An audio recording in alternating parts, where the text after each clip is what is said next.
Hello dear students, मैं संतोष कुमार प्रयागराज से स्वागत है आप सभी का ऑक्सिक कोचिंग के एक और वीडियो में।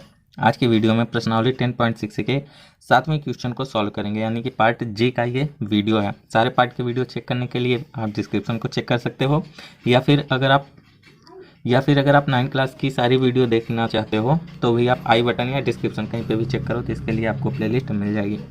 वीडियो शुरू करने से पहले सब्सक्राइब कीजिए ऑक्सिक कोचिंग यूट्यूब चैनल को और बेल आइकन को ऑल पे कीजिए, जिससे फ्यूचर में कोई वीडियो आप मिस ना करो। अगर आपने पहले से ही सब्सक्राइब कर रखा है तो थैंक यू वेरी मच। तो आज की वीडियो का क्वेश्चन है, AC और BD एक वृत्त की दो जीवाएं हैं और परस्पर समद्विभाजित करती हैं, सिद्ध कीजिए। तो फिलहाल देख लो, आकृति में भी एक वृत्त है और इस वृत्त में एक जीवा AC है, एक जीवा BD है। ओके, और एक दूसरे को समद्विभाजित कर रही हैं तो मतलब कि AO जो है वो OC के बराबर होगा तथा BO जो है वो OD के बराबर है। तो सिद्ध कीजिए। पहला, AC और BD व्यास है, यानी कि ये जो AC और BD है यह व्यास है, ये चीज़ प्रूफ करना है। और दूसरा, ABCD एक आयत है। तो अगर हम इसे व्यास प्रूफ कर देंगे तो आयत तो प्रूफ करना चुटकी में हो जाएगा। तो हम सबसे पहले इसे व्यास प्रूफ करेंगे। तो अगर हम यहाँ से इसका हल स्टार्ट करें तो सबसे पहले जो चीज़ दिया गया है उसे हम लिख लेते हैं।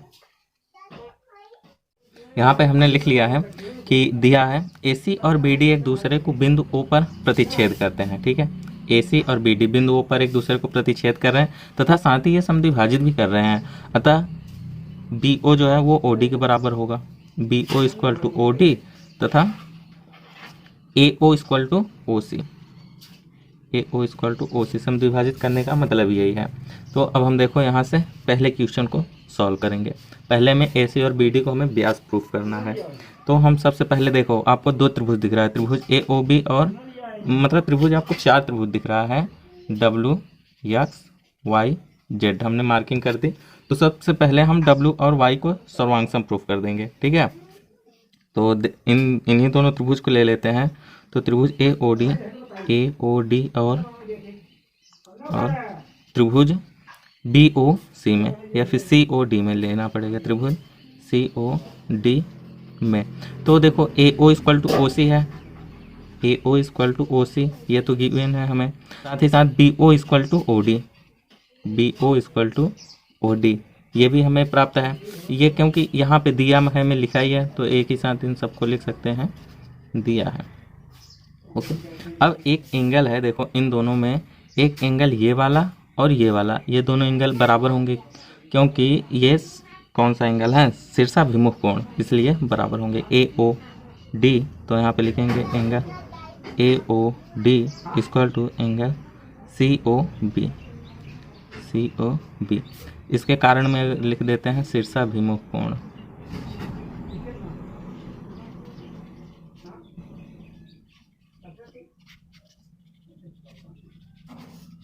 शीर्षाभिमुख कोण। तो अब आप देखो साइड एंगल साइड से, साइड एंगल साइड नियम से ये दोनों त्रिभुज सर्वांगसम हो गए, नियम से ये दोनों त्रिभुज सर्वांगसम हो गए। तो लिख सकते हैं त्रिभुज AOD, यानी त्रिभुज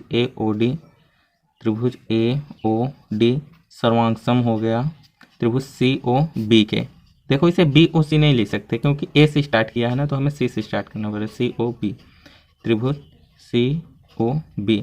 अब जब ये दोनों त्रिभुज सर्वांगसम है तो मतलब कि ये भुजा AD बराबर होगी BC के, अतः AD बराबर होगी BC के, AD इक्वल टू BC। इसके कारण में CP CT लिख सकते हैं। देखो तो हमने अभी तक क्या प्रूफ किया कि ये वाली जो भुजा है ये इस भुजा के बराबर में है। अब हम X और Z को सर्वांगसम प्रूफ करेंगे और सर्वांगसम प्रूफ हो जाएगा तो AB को हमें DC के इक्वल में प्रूफ करना पड़ेगा। ठीक है, तो हम यहाँ पे X और Z को फिर से सर्वांगसम प्रूफ नहीं करने वाले, सिर्फ इतना लिख देते हैं, इसी प्रकार जिस प्रकार से AOD और COD सर्वांगसम हुए उसी प्रकार ये भी AOB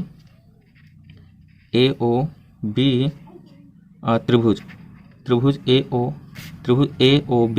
AOB सर्वांगसम हो जाएगा त्रिभुज COD के, त्रिभुज COD के। देखो यहाँ पे इस त्रिभुज को सर्वांग सम प्रूफ करना था, तो हमने प्रूफ कर दिया। और साथ ही साथ इससे और इसे भी सर्वांग सम प्रूफ करना, और जिस तरीके से हमने इन दोनों को प्रूफ किया उसी प्रकार ये भी प्रूफ हो जाएंगे। तो हमें हम सिर्फ इतना लिख देंगे इसी प्रकार। आप भी अगर इस तरीके से लिख देते हो तो भी आपको पूरे नंबर मिलेंगे। अब ये नहीं कि 2 बार तो हम चलो अब इसे भी प्रूफ करो, तो इस तरीके से आपका समय भी काफ़ी ज़्यादा लॉस होगा। तो अब देखो यक्स और वाई भी, यक्स और जेड भी एक दूसरे के सर्वांग सम है, तो यानी कि ए बी ये डी सी के बराबर में है, डी सी के बराबर में है। तो हम लिख सकते हैं A B equal to D C, कारण में सी पी सी टी। तो अभी तक हमने ये चीज़ प्रूफ किया कि देखो A D equal to B C तथा A B equal to D C. तो देखो किसी भी चतुर्भुज में अगर सम्मुख भुजाएं बराबर हो तो वह समांतर चतुर्भुज होता है। ठीक है, तो आप देख सकते हो इसकी सम्मुख भुजा ये बराबर है तथा ए बी की सम्मुख भुजा डी सी बराबर है, अतः ए बी सी डी क्या है, समांतर चतुर्भुज है। ठीक है, तो आते हैं इसे नेक्स्ट पेज में लिखेंगे। तो हम यहाँ पे लिख सकते हैं कि अतः ए बी सी डी एक समांतर चतुर्भुज है।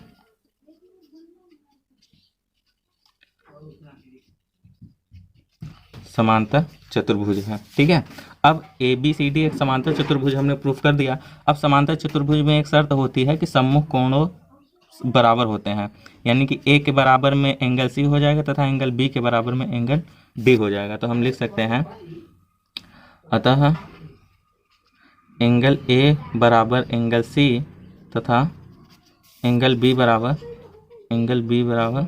Angle D. ठीक है, क्योंकि समांतर चतुर्भुज है तो सम्मुख कोण बराबर होते ही हैं। और साथ ही साथ अगर आप देखो तो ए बी सी डी एक चक्रीय चतुर्भुज है। क्यों? क्योंकि किसी भी चतुर्भुज के अगर शीर्ष किसी वृत्त की परिधि पर हो तो वह चक्रीय चतुर्भुज कहलाता है। तो ए बी सी डी एक चक्री भी है, तो हम इसे भी लिख लेते हैं कि चूंकि ए बी सी डी एक चक्री भी है, एक चक्रीय चतुर्भुज है। और चक्रीय चतुर्भुज में नियम है कि सम्मुख कोणों का योग 180 अंश होता है। तो हम लिख सकते हैं कि angle A plus angle C equal to 180 अंश है। ठीक है, तथा अब सम्मुख कोण में ये भी तो होगा, बी और डी भी तो सम्मुख कोण है, यानी कि एंगल बी के साथ एंगल डी को जोड़ेंगे तब 180 अंश होगा। भाई नियम होता है। ठीक है, अब देखो अगर हम यहाँ पे देखें तो एंगल ए और सी का योग 180 अंश है, और जो एंगल सी है वो खुद ब खुद ए के बराबर है। तो हम इस सी के स्थान पे एंगल ए लिख देंगे, angle A plus angle A equal to 180 है। अब यहाँ पे 2 एंगल ए हो गया 180, और अगर एंगल ए की बात करेंगे तो वो 90 अंश का होगा। ठीक है, उसी प्रकार यहाँ पे बी और डी का योग जो है 180 के बराबर है, और सेम डी की बात करें तो वो बी के बराबर है। तो इस डी के स्थान पे हम एंगल बी लिख देंगे, तो angle B plus angle B equal to 180 अंश। इन दोनों को प्लस किया तो 2 एंगल बी हो गया 180 अंश, और जब ये 2 उधर जाएगा तो 180 के साथ डिवाइड होगा, तो डिवाइड होने पर 90 अंश ही बचेगा। ठीक, तो देखो अभी तक हमने क्या प्रूफ किया कि एंगल ए ये वाला कोण समकोण है तथा ये वाला कोण समकोण है। समझ रहे हो ना? तो देखो अगर हम यहाँ पे बात करें, देखो एंगल ए और बी समकोण है, तो देखो अगर हम एंगल ए की बात करेंगे तो यह बी डी जीवा द्वारा क्या दिया है, बी डी जीवा द्वारा वृत्तखंड पे 90 अंश का कोण बन रहा है। और अगर किसी भी जीवा द्वारा 90 अंश का कोण बन रहा है तो वह एक व्यास कहलाती है। ठीक है, उसी प्रकार एसी जीवा द्वारा, एसी की अगर बात करेंगे तो एसी एक फिलहाल तो जीवा है, तो इस जीवा द्वारा वृत्तखंड पे कितने अंश का कोण बनना है, 90 अंश का, क्योंकि हमने इसे 90 प्रूफ किया। अब जबकि ये 90 प्रूफ हो गया है तो मतलब कि ये जो AC है वह क्या है, एक व्यास है। ठीक है, समझ गया ना आप कि देखो किसी भी जीवा द्वारा अगर वृत्तखंड पे 90 अंश का कोण बन रहा है तो वह जीवा एक व्यास कहलाती है। समझ में आया आपको? चलो अच्छी बात है। तो हम यहाँ पर लिख सकते हैं कि चूँकि angle A equal angle B equal to 90 अंश, चूँकि एंगल ए और बी 90 अंश के हैं तो इनकी जीवाएं, तो चूंकि एंगल ए और बी 90 अंश के हैं इसीलिए जीवाएं डायरेक्ट लिख देते हैं, जीवाएं AC और BD क्या है, वृत्त के व्यास हैं, वृत्त के व्यास है। क्योंकि भाई ऐसा होता ही है कि किसी जीवा द्वारा अगर वृत्तखंड पे 90 अंश का कोण बनना है तो वह जीवा व्यास कहलाती है। 3 बार हमने आपको ये बात बता दी। तो यहाँ पे AD और BC व्यास प्रूफ हो गया है। अभी हमें दूसरा ऑप्शन को प्रूफ करना है, क्या हमें याद है कि ए बी सी डी को एक आयत दिखाना था, ठीक है। तो सबसे पहले ये समांतर चतुर्भुज तो हमने यहाँ पे प्रूफ किया ही है, तो हम यहीं से स्टार्ट करेंगे, ठीक। तो लिखते हैं कि चूंकि ए बी सी डी एक समांतर चतुर्भुज है, एक समांतर चतुर्भुज है, ठीक है। अब समांतर चतुर्भुज में अगर कोई भी कोण 90 अंश का हो जाए तो वह चतुर्भुज आयत में परिवर्तित हो जाता है। तो फिलहाल ये समांतर चतुर्भुज है ही, और एंगल ए जो है वो 90 अंश है। हालांकि बी भी 90 अंश है, लेकिन हमें सिर्फ एक एंगल की आवश्यकता है, तथा एंगल ए बराबर 90 अंश। बी को भी अगर लिख दें तब भी कोई दिक्कत नहीं, एंगल बी बराबर 90 अंश, कोई प्रॉब्लम नहीं है। लेकिन फिलहाल हमें एंगल ए से ही काम हमारा हो जाता। तो देखो चतुर्भुज समांतर था और उसका एक कोण समकोण हो गया, तो हम लिख सकते हैं अतः ए बी सी डी एक आयत है, एक आयत है। आयत हमें प्रूफ करना था और प्रूफ हो गया है।